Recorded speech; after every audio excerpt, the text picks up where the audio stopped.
순교자 김은국 즈음. 한국계 최초로 노벨 문학상 후보에 오른 재미 작가 김은국의 대표작. 전쟁의 시련이 빚어낸 신앙과 양심의 갈등 그 속에서 터져나온 영혼의 절규. 신은 과연 우리의 고난을 알고 있는가? 이 책은 신이 없다고 생각하는 무신론자라 할지라도 신을 섬기는 진정성 있는 성직자의 모습을 제대로 들여다볼 수 있는 기회가 될지도 모르겠다고 생각했습니다. 왜냐하면 무신론자들은 신에 대한 확증만 없을 뿐이지 신을 믿는 사람들을 미워하지는 않기 때문입니다. 무신론자인 저도 정신지체장애우를 재활시키는 가톨릭 재단에서 10년 이상 자원봉사를 했었습니다. 재활원에 계시는 신부님과 수녀님, 교직원분들 모두 종교를 떠나서 그야말로 존경을 받아야 마땅한 분들이라고 생각했었기 때문입니다. 하지만 지난 코로나19의 위기 상황과 이태원 탐사에서 국가와 국민의 안전은 나 몰라라 하며 자신들의 이익과 이념에만 몰두하는 성직자들을 바라보며 진정 하느님의 말씀을 제대로 이해하고 있는 것인지 물어보고 싶었습니다. 산상수훈만 들여다보아도 자신들이 적그리스도의 행위를 하고 있다는 것을 알 수 있을 텐데 무지한 자들이 성서만 끼고 돌아치는 선무당 같아서 가슴이 미어져 왔습니다. 고전 순교자는 오늘날 성직자들에게 질문을 던지고 있습니다. 죽음이 코앞에 닥친 극한 상황에서 과연 신을 섬길 수 있는가 하는 문제입니다. 많은 순교자들이 죽음 앞에서 거룩했지만 명예와 재물에는 특별만큼의 욕심도 없었습니다. 당신이 따르는 목사나 신부, 스님은 그러한 분이십니까? 천천히 작품 속으로 들어가 보겠습니다. 1950년 6월 어느 이른 아침 전쟁이 터졌고 북한 인민군이 수도 서울을 점령했을 무렵 우리는 인류 문명사 담당 강사로 재직했던 대학을 이미 떠난 뒤였다. 나는 육군에 들어갔지만 박군은 당당한 해병대 전투복이 자기 기질에 맞다면서 그쪽으로 자원했다. 이후 둘은 전쟁터에서 부상을 당했고 진 시기에 회복되어 서로 다른 임무를 받고 다시 군에 복귀합니다. 박군은 중2로 동부 전선에 다시 배치가 되고 주인공은 육군 본부 정치정보국 대위로 점령지 평양에 입성하게 됩니다. 박군의 아버지에 대해서 아는 것이 없었다. 나와는 친한 사이였지만 박은 자기 아버지에 관한 얘기만은 좀채 입 밖에 내지 않았다. 그럴 만도 했다. 아버지는 박을 아들로 인정하지 않았고 박군도 아버지를 거부했기 때문이다. 인정받지 못한 아들에 따르면 박 목사는 광신적인 사람으로서 독성과 과장된 믿음과 신에 대한 집착 그 신도 아버지 못지않게 집착에 찬 신이라고 박은 생각하고 있었다오로 밤낮 없이 그를 괴롭혔다라는 것이었다. 군경에서 대학을 마치고 돌아오자 박군은 무신론자가 되었고 그를 키워온 기독교 신앙을 내던졌다. 저도 신을 믿는 사람들은 왜 그렇게 집착을 하는지 그 이유를 모르겠습니다. 돈에 대한, 권력에 대한, 그리고 다른 신앙을 믿고 있는 사람에게까지 집착을 하는지 말입니다.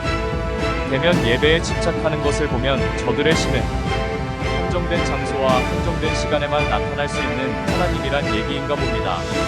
주인공은 평양에 계신 박군의 아버지를 만나려고 하다가 박군의 아버지가 사라졌다는 사실을 알게 됩니다. 나는 박 목사가 전쟁 발발 직전 공산당 비밀 경찰에 체포되어 갔다는 사실을 알게 되었고 이상의 여러 기독교 목사들이 실종됐으며 빨갱이들에게 납치당한 것으로 보인다라는 육군 정보 당국의 공식 발표가 나왔을 때 부끄러운 얘기지만 나는 되레 안심이 되는 듯한 느낌이었다.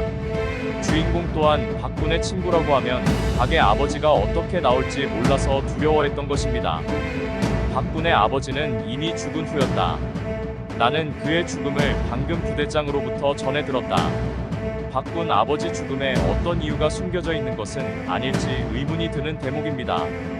주인공은 실종된 목사들에 대한 조사를 시작하게 됩니다. 방첩대 보고에 의하면 집단 처형되어 죽었다고 하는 목사의 숫자가 제각각 틀리다는 게 문제였습니다. 전쟁 중에 이러한 조사를 하는 이유는 미국의 큰 중요성을 가질 만한 사건이라는 것이었습니다. 즉 기독교 순교사에 들어갈 만한 한국의 모습을 전 세계에 보여줄 수 있게 된다는 것이었습니다. 자, 본론으로 들어가지. 이건 간단한 산수 문제야. 원래 잡혀간 목사들이 14명이라 치고 그중 12명만 총살당했다는 정보를 일단 고려할 경우 2명은 살아남았을 가능성이 있다는 얘기지. 안 그런가? 물론 있습니다. 지금 생존해 있는 북한 기독교 목사들이 이 시점에 하나하나 점검해 볼 수는 없는 일이야. 헌데 한 가지 흥미로운 일은 빨갱이들에게 잡혀 투옥됐던 목사 2명이 지금 평양에 살아있다는 것일세. 우리가 평양을 점령할 때까지도 그들은 감방에 갇혀 있었어. 아무리 가정법을 발동한데도 이건 정말 흥미로운 우연이 아니겠나? 주인공은 조사를 하기 위해 목숨을 부지했던 2명의 목사신 목사와 한 목사를 찾아갑니다. 둘은 과연 어떻게 해서 생명을 유지할 수 있었던 것일까요? 납치당한 겁니까? 그렇소. 정말 그렇게 믿고 계신 겁니까? 나는 목소리를 높였다. 그들이 정말 납치당한 것이고 그러니 어딘가에 살아있을 거라 생각하시는 겁니까? 당신은? 믿지 않습니다. 그렇게 생각하지 않아요. 나도 마찬가지요. 그렇다면 처형됐다고 생각하십니까? 그렇소. 언제? 모릅니다. 모두 몇 명이었습니까? 14명이었소. 그중 2사람은 살아남은 거죠. 어째서 우리 둘만 총살을 면했느냐는 얘기입니까? 나는 그의 입에서 대답이 나오길 기다렸다. 그러나 신 목사의 답변은 전혀 뜻밖의 것이었다. 신의 개입이었소. 나는 침묵했다. 당신은 신을 믿지 않지요? 신 목사가 시선을 떨어뜨리며 말했다. 그렇습니다. 그럼 운이 좋았다고 해둡시다. 목사는 할 수 없다는 듯이 말했다. 무신론자 입장에서 보면 신의 뜻이란 표현처럼 참 무책임한 말도 없는 것 같습니다. 다른 책의 예를 들었었던 글에서 자카 바이러스 이야기처럼 말입니다. 저들의 논리대로라면 사람도 모기도 모두 신이 만든 창조물이라는 얘기 아니겠습니까? 하루도 빠짐없이 교회에 나가서 아이를 건강하게 낳게 해달라고 기도했던 산모도 신의 창조물이고 모기도 신의 창조물이고 산모의 뱃속에서 태어난 소두증 아이도 하느님의 창조물이지 않습니까? 그렇다면 장애로 태어난 아이의 운명은 누구의 탓이란 말입니까? 하나님의 창조물인 모기의 탓일까요? 그렇지 않으면 산모의 뱃속에 있던 아기의 잘못일까요? 이럴 때 대부분의 그리스도교를 믿는 사람들의 답변은 모두 신의 뜻이라고 답합니다. 말이 안 되고 논리적으로 대답하기 어려우면 모두 신의 뜻이라고 합니다. 그렇다면 목숨을 건진 신 목사와 한 목사를 제외하고 숨을 거둔 나머지 목사들 모두는 공산당이 아닌 신의 뜻에 따라서 처형되었다는 말이 되는 것입니까? 작품으로 들어가 보겠습니다. 신 목사는 헤어지면서 정중하게 내 손을 잡고 악수했다. 그와 헤어져 한 10발짝쯤 걷다가 나는 발길을 멈추고 뒤돌아보았다. 신 목사는 땅거미 짙어가는 쓸쓸한 정원에 그림자처럼 가만히 서 있었다. 목사님. 예? 다른 목사들은 모두 살해당했죠. 목사님이 감옥으로 이송되기 직전에 말입니다. 알고 계십니까? 그는 침묵했다. 목사님, 왜 그러시오? 나는 잠시 망설였지만 그러나 물어보지 않으면 안 된다고 생각했다. 목사님의 신-그는 자기 백성들이 당하고 있는 이 고난을 알고 있을까요? 그는 아무 대꾸 없이 돌아서 컴컴한 외딴 집안으로 사라졌다. 인류가 지금까지 치러온 수많은 전쟁에서 신은 죽은 목숨을 살려준 예는 없습니다. 아브라함의 아들이자 배다른 형제인 이삭과 이스마엘의 후손들이 서로 예루살렘을 두고 싸웠던 십자군 전쟁, 그리고 오늘날 이스라엘과 하마스 간의 전쟁 등 과연 폭력과 전쟁이 난무하는 이 세상이 하나님의 뜻이었습니까? 작품 속으로 들어가 보겠습니다. 또 자네 선전을 위해서 군목이 말했다. 옳았어. 군의 선전도 빼놓을 수 없지. 그래서 안 될 게 뭔가. 우리의 대의명분을 모독하는 자는 가만히 두지 않겠네. 누구든 빨갱이들을 유리하게 하는 짓은 내버려 두지는 않겠어. 그 점 명심하게. 누가 누굴 배반하고 않고는 상관없어. 내가 관심을 갖는 건 그 배반자들과 배반당한 자들이 다 같이 빨갱이들 손에 죽임을 당했다는 사실이야. 12명의 목사 살해 사건은 그들 가운데 몇몇 허약한 사람들이 있었다고 해서 그냥 가볍게 넘겨버릴 사건이 아니야. 중요한 것은 그들이 빨갱이들 손에 죽었다는 거야. 잊지들 말라고. 신 목사와 한 목사는 어떻게 살아남았을까요? 순교자는 기독교인의 신앙과 고뇌를 다룬 작품입니다.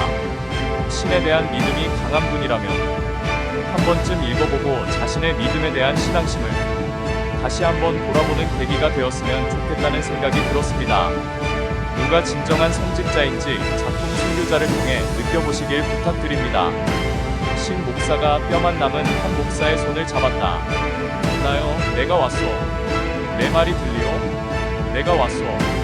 젊은 목사의 눈은 신 목사에게로 가서 잠시 머물렀다. 이어 그의 머리가 오른쪽으로 돌아 떨어지면서 입술이 뒤틀렸다. 그리고 다음 순간 우리는 그의 가늘게 떨리는 목소리를 들었다. 하나님, 없어. 하나님, 없어. 그의 몸이 연달아 몇 번 경련을 일으키다가 갑자기 조용해졌다. 그의 육신은 아무것도 씌우지 않은 알전등 불빛 아래 누워 사람들의 소리 없는 응시에 둘러싸여 있었다. 잠시 후 박군이 나직이 말했다. 죽었습니다. 작품 순교자의 배경을 제대로 이해하려면 한국 전쟁에 대해서 제대로 알아야 합니다. 무지한 많은 사람들이 이승만 전 대통령과 메가더 장군을 칭송하는 이유는 정확한 정보와 진실을 알지 못하기 때문입니다. 미 백악관과 정보당국의 비밀 문서가 해제되며 드러난 한국 전쟁의 실체를 한국의 언론이나 교육당국은 전혀 다루지 않고 있습니다. 한국 전쟁에 관한 권위자, 미국 학자가 집필한 콜디스트 윈터와 데스퍼레이트 그라운드, 그리고 브루스 커밍스의 한국 전쟁, 이 세 권의 책을 꼭 읽어보시길 권합니다. 작품 순교자는 그러한 극한의 상황과 불편한 진실과 맞닿아 있습니다. 신은 죽었다라고 철학자 니체가 말했듯 이스라엘 역사학자 유발 하라리가 책 극한의 경험에서 보여주었듯이 신을 믿던 많은 사람들은 결국 신 존재에 의구심을 갖게 됩니다. 그럼 다음 고전 여행에서 인사드리겠습니다. 감사합니다.